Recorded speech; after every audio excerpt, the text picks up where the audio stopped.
Boa tarde a todos, meus queridos e minhas queridas. Hoje é nosso último encontro oficial. Estamos aqui virtualmente encerrando a disciplina em relação a conteúdos. Teremos umas atividades aí que serão postadas posteriormente. Aí vocês vão ter, como eu já mencionei, prazos até semana que vem para entregar. E aí a gente termina e encerra todas as atividades de fato e de direito. A gente vai para a aula de hoje. Eu esqueci de fazer as passagens aqui do slide, mas não tem problema não. Vamos em frente. Para a aula de hoje, a gente vai dar continuidade ao assunto de análise de dados, propriamente dito. Não é? Nós vimos nas aulas anteriores que a gente conseguiria fazer algumas análises desde a construção de distribuições de frequências, depois nós vimos fazendo uma espécie de inferência mesmo, que era trabalhando com medidas de tendência central, determinando média, moda, mediana, medidas de dispersão com desvio padrão, desvio médio, variância, esses assuntos, separatrizes, que é quando a gente também trabalhava com decis, quartis e percentis, e nós vimos também que cada um desses assuntos tinha uma devida aplicação. Hoje nós vamos meio que fazer uma análise, por assim dizer, e comento aqui antes de falar do assunto de hoje, que esse assunto continua sendo a introdução, né, mas acaba que em relação aos assuntos da estatística, de fato, quem quiser se aprofundar, fica aí à vontade, né? Porque a ideia é que nós conseguimos fazer alguma inferência com um tipo de variável, até um tempo atrás, até a aula anterior. Mas hoje nós vamos ver quando a gente insere duas ou mais variáveis e tenta determinar para ver se existe alguma relação entre elas. E aí a gente vai ver como é que se comporta, o que deve ser feito para fazer esse tipo de análise. Lembrando, isso aqui é um assunto introdutório para o nosso objetivo de curso. Primeiro a gente cumpre porque vencemos, por assim dizer, todos os assuntos da nossa ementa, não é? E aí nós conseguimos chegar a toda ela. E comento ainda que aqui, de novo, é uma introdução, uma coisa bem, bem elementar, somente para a gente entender como é que funciona. Então, falando-se de fato de correlação, que é o assunto da aula de hoje, conforme eu já mencionei, em alguns momentos eu preciso fazer uma análise de duas ou mais variáveis e do comportamento dessas duas ou mais variáveis e observar o quanto uma dessas variáveis interfere no comportamento da outra, certo? Então, isso é o que faz a correlação. É claro que na vida real, dependendo da situação, a gente vai ter casos em que duas ou três ou até mais variáveis são utilizadas para trazerem uma resposta para mim, por assim dizer. E aí a gente vai ver aqui no caso apenas duas, tá bom? A definição de correlação, conforme já está escrito, é uma relação mútua entre dois termos. Então, se eu faço uma correlação na estatística, eu trabalhar relacionar duas ou mais variáveis, tá bom? E isso é interessante, é útil, porque por vezes acaba que eu tenho, por exemplo, uma variável que se dispersa muito e a outra não. Um exemplo, eu posso ter duas salas em duas turmas de mesmo ano, com iguais quantidades de alunos ou diferentes, isso tanto faz, mas vamos supor que eu possuo a mesma média nas duas turmas, mesma média de nota, por exemplo. Só que na primeira turma eu tenho uma concentração das notas em torno da média, já na outra eu tenho uma dispersão maior.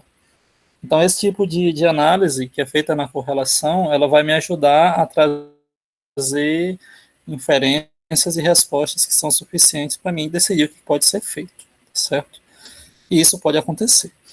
Correlação, para quem deseja se aprofundar mais posteriormente, tem muitas aplicações no nosso cotidiano, para análise de comportamentos, né, então, tudo isso aí consegue ser feito usando correlação, tá certo? E, naturalmente, assim como as medidas de tendência central, assim como as medidas de dispersão, aliás, Existem aplicações distintas, tanto para dados contínuos quanto para dados discretos. Eu até coloquei aí alguns exemplos, né, que são utilizados hoje, como o coeficiente de Spearman ou de contingência. Tem aplicações, nesses casos eles se aplicam em dados contínuos, mas a gente não vai ver. A gente vai ver, no caso da correlação, apenas o coeficiente de variação de Pearson e ver como é que funciona ele e as aplicações dele, beleza?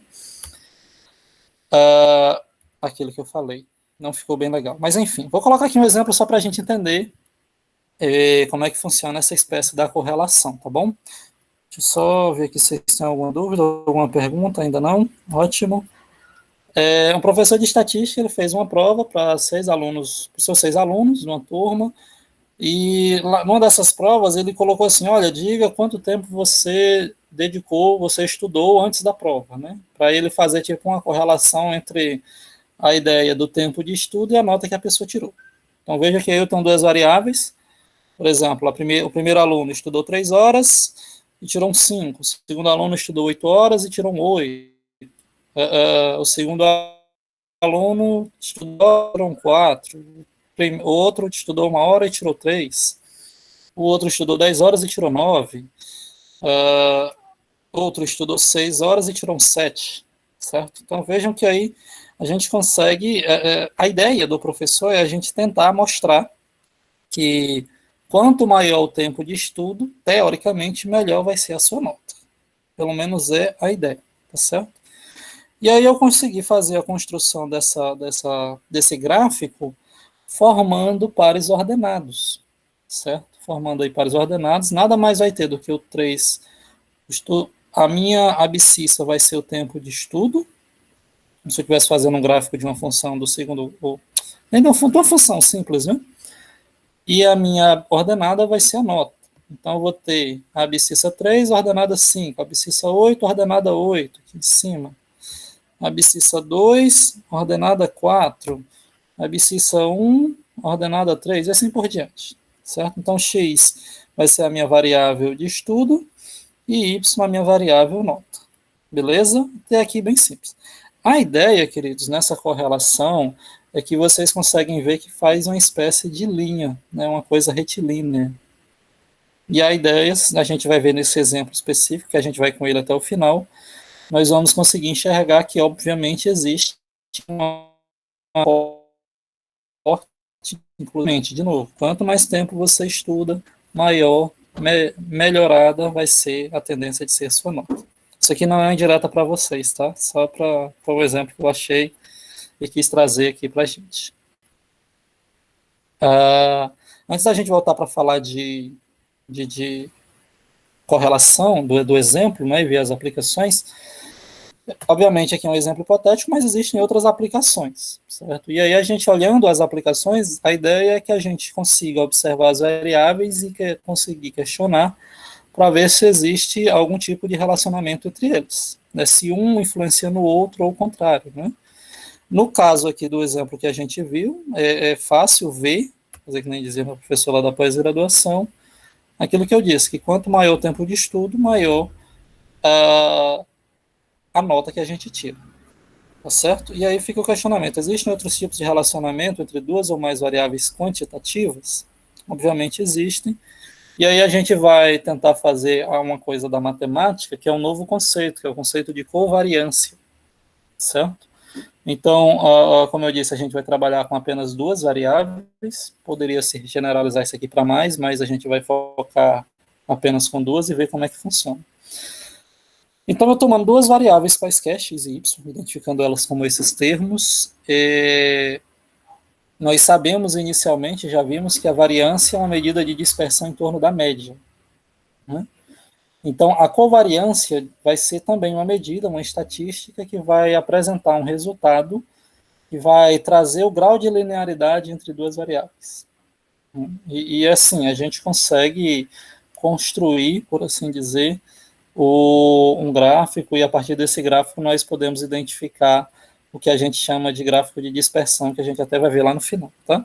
Os comportamentos possíveis e tal, mas a ideia é só para a gente ver que existe.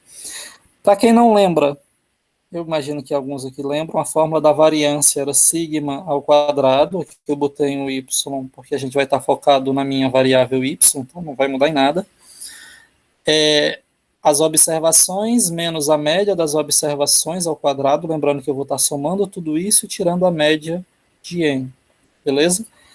Então, no caso da covariância, eu vou estar fazendo uma coisa parecida com as duas variáveis. Eu vou precisar saber as duas médias das variáveis e vou fazer uma análise indivíduo por indivíduo. E vou fazer esse produto também dividido por n. Isso aqui é a fórmula da variância. Vejam que é um pouco parecido, porque eu até coloquei aqui, ó, no caso da variância, eu tinha aqui ao quadrado, né? yi menos y barra ao quadrado, que nada mais é do que yi menos y barra vezes yi menos y barra. Está repetindo isso aqui duas vezes. Então, aqui eu vou estar fazendo que eu escrevi aqui, ó. Temos a dispersão realizada em torno da média duas vezes, e na covariância eu faço uma dispersão para cada variável. Certo? Essa fórmula que a gente vai utilizar. Lembrando que a gente está trabalhando com o conceito de covariância ou variância ou desvio padrão populacional, quando está aplicando todos os dados, todos. Se nós tivermos a variância ou covariância ou desvio padrão amostral, a única diferença é que a gente vai botar no lugar de n aqui embaixo, n menos 1, por causa de 1 grau de liberdade a menos, beleza? E aí a gente vai fazer as continhas de fato para ver o que acontece e tentar identificar a covariância daquele exemplo anterior. Tá? Vejam que é só um pouco trabalhoso. Não é? A primeira coisa que eu vou fazer... antes disso, deixa eu só ver se tem dúvidas. Não. A primeira coisa que eu vou fazer é determinar as médias. Então eu vou lá na tabela, pego os dados, obviamente, por variável, e não por pessoa. Tá? No caso da variável tempo de estudo, o primeiro estudou 3 horas, o outro 8 horas, o outro 2, 1, 10 e 6. Quando eu faço a média, dá média 5. E faço a mesma coisa aqui com a variável nota, a média das notas dos alunos. Então, eu tenho 5, 8, 4, 3, 9 e 7. Deu aí média 6. E aí, para mim fazer a covariância, vai ser assim. Ó. Eu vou pegar a minha primeira observação da variável tempo de estudo 3, menos a média, que é 5, vocês estão vendo aqui, e multiplicar, no primeiro caso, a nota do primeiro menos a média da nota, 5 menos 6. E aí eu vou fazendo indivíduo a indivíduo, tá? 8 menos 5, 8 menos 6. E o produto. 2 menos 5, 4 menos 6. 1 menos 5, 3 menos 6. 10 menos 5, 9 menos 6. 6 menos 5, 7 menos 6. E divido pelo número de observações. Fazendo álgebra, a gente chega que a covariância entre x e y me fornece essa resposta 7. Ok? O que acontece? 2, 6, 8, 14, 26, 41, 40, tá certo, isso mesmo. Aí o que acontece? Quando eu chego nesse resultado 7, eu não tenho informação suficiente. 7 o quê? Né? O que representa esse 7 para mim? Então eu preciso de um outro tipo de informação para me fazer uma análise. Aí o que acontece? A gente tem o que nós determinamos como sendo o coeficiente de variação de Pearson. Aquilo que eu disse, eu não tenho uma medida padronizada, né, não tem como eu fazer uma inferência, então eu tenho que comparar com outra medida. Então o que eu faço? Eu utilizo o coeficiente de variação de Pearson.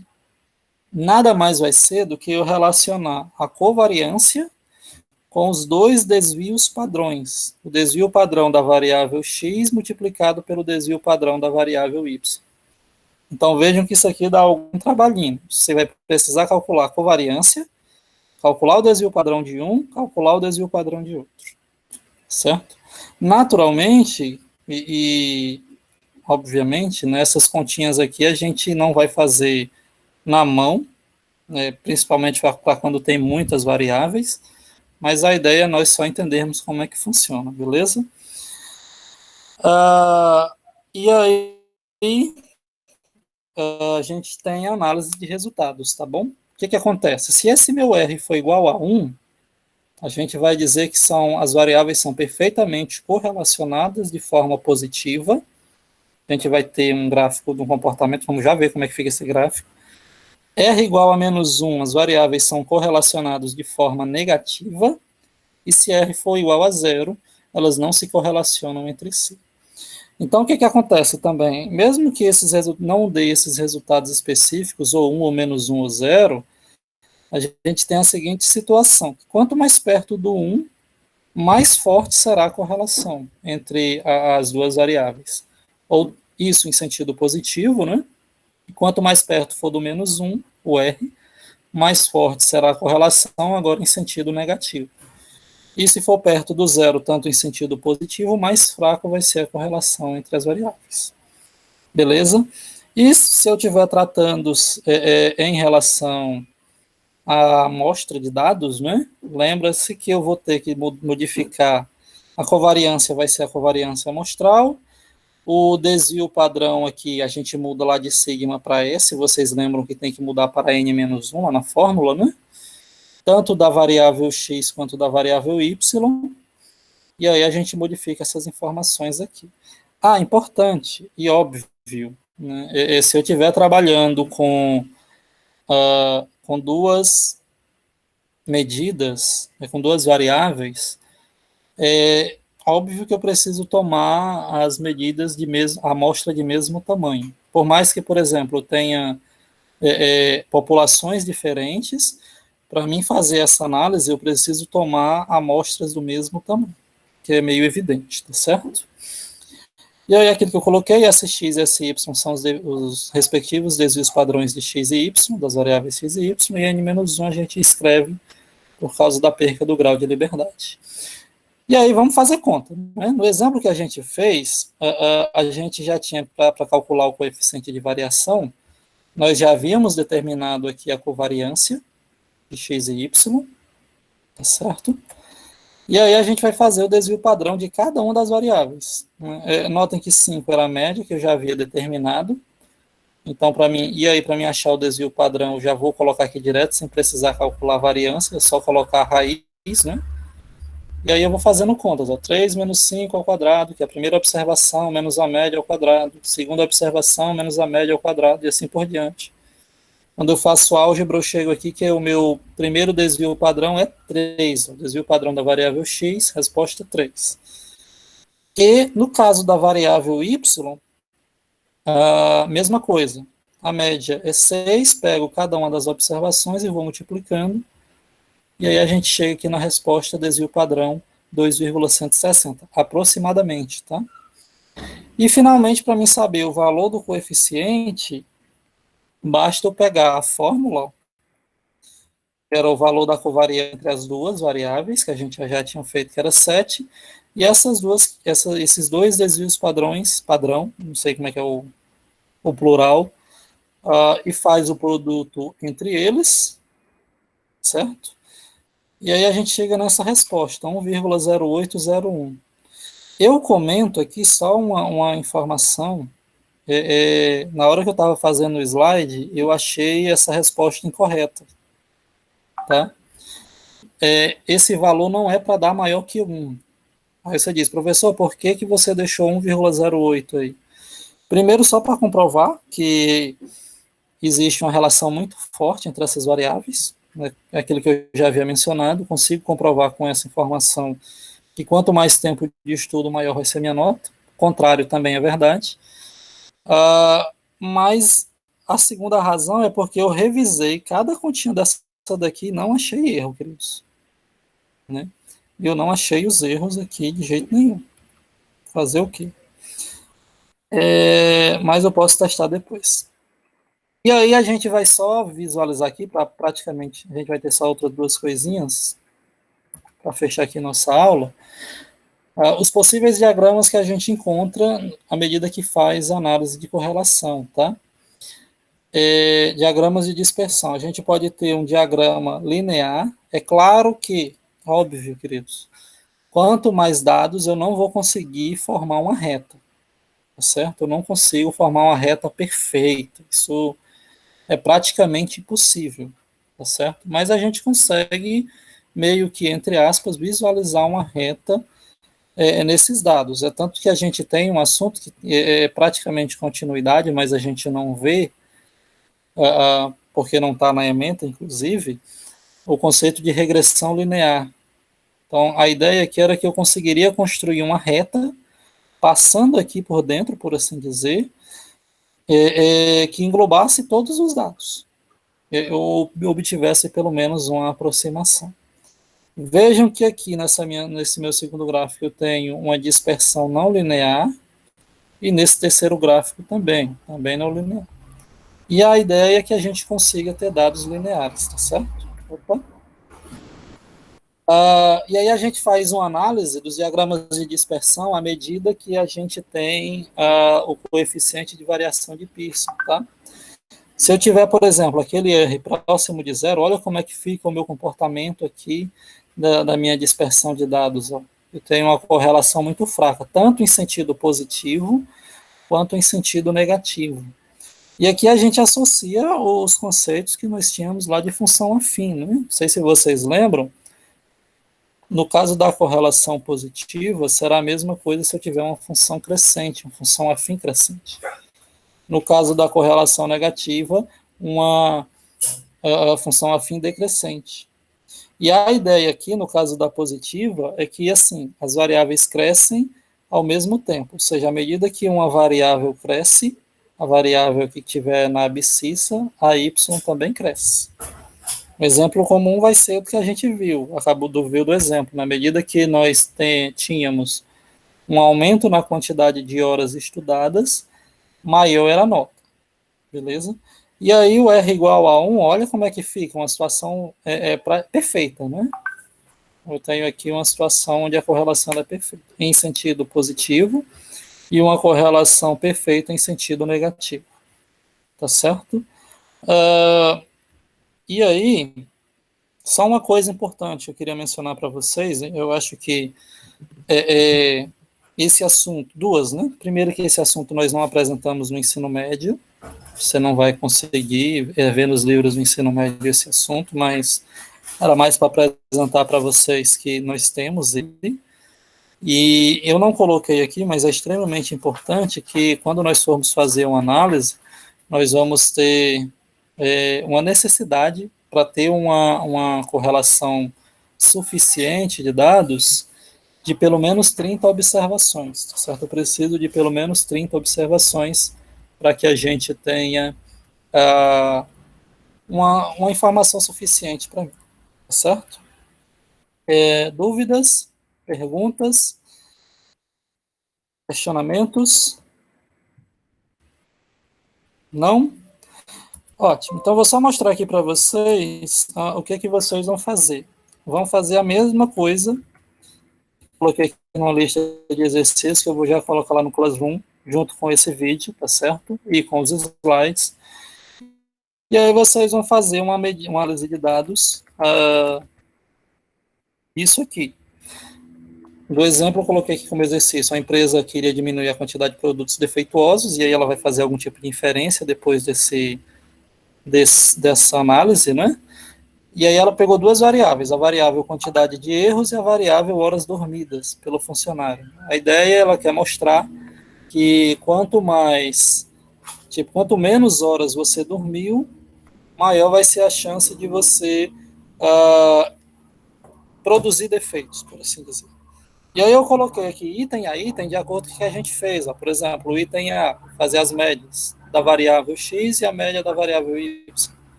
O item B, fazer a variância. Né? O item C, desvio padrão. Item D, coeficiente de variação. E esse item E, a análise é exatamente ver essa parte aqui da correlação, verificar se ela está perto do zero ou se está perto do 1. Beleza? E por último, mas não menos importante, eu só quero mostrar aqui para vocês, aqui no Excel, eu vou até voltar aqui do começo, tá? Para a gente ganhar tempo, no exemplo que a gente fez, tá? Se vocês, inclusive, quem tiver o Excel, e quiser verificar, não precisa fazer essas informações no Excel, tá? Você, aqui é só para verificar. Eu coloquei a tabela tempo de estudo, dos mesmos dados que tínhamos lá, e a nota, tá certo? Então, como é que funciona? Você seleciona, você vem inserir gráficos, aí você vai vir ver aqui em gráficos, ó, que existe inserir gráfico de dispersão. E aí você tem esse primeiro gráfico, na hora que você insere o primeiro, ó, já tem a dispersão praticamente do mesmo comportamento que a gente tinha lá. E como é que eu faço para calcular o coeficiente de variação de Pearson? Vou colocar aqui, ó, correlação. E aí eu vou inserir uma fórmula, fx. Eu já, obviamente, coloquei aqui a primeira, que foi a última que eu usei. Você digita Pearson, que foi a pessoa que trabalhou essa fórmula. E aí você tem aqui na matriz 1 e na matriz 2 exatamente o conjunto de dados. Ó. Então você seleciona as observações, as primeiras, dá o Enter, e para a segunda, da mesma forma. Só um comentário antes de eu apertar o OK, é que aqui você pode fazer as variações. Tipo assim, se eu colocasse B2 até B7 na minha primeira matriz e de A7 na minha matriz, vai fornecer a mesma resposta, tá certo? E por isso que eu digo que deu errado. Olha o resultado que deu aqui no computador. Obviamente o computador acerta mais do que eu, né? Deu 0,992157. Lá no que eu havia feito, tinha dado, cadê aqui? Deixa eu ver só um minuto. 1,0801. E aquilo que na inferência que a gente faz, muito próximo do zero, né? A gente consegue quase que formar uma linha reta aqui, quase, tá certo? Então a gente consegue comprovar aquela ideia original, que quanto mais a gente estuda, melhor a nota. É isso, meus queridos. Perguntas, questionamentos, dúvidas? Vou encerrar aqui a nossa gravação da aula de hoje e a gente encerra por hoje de assunto.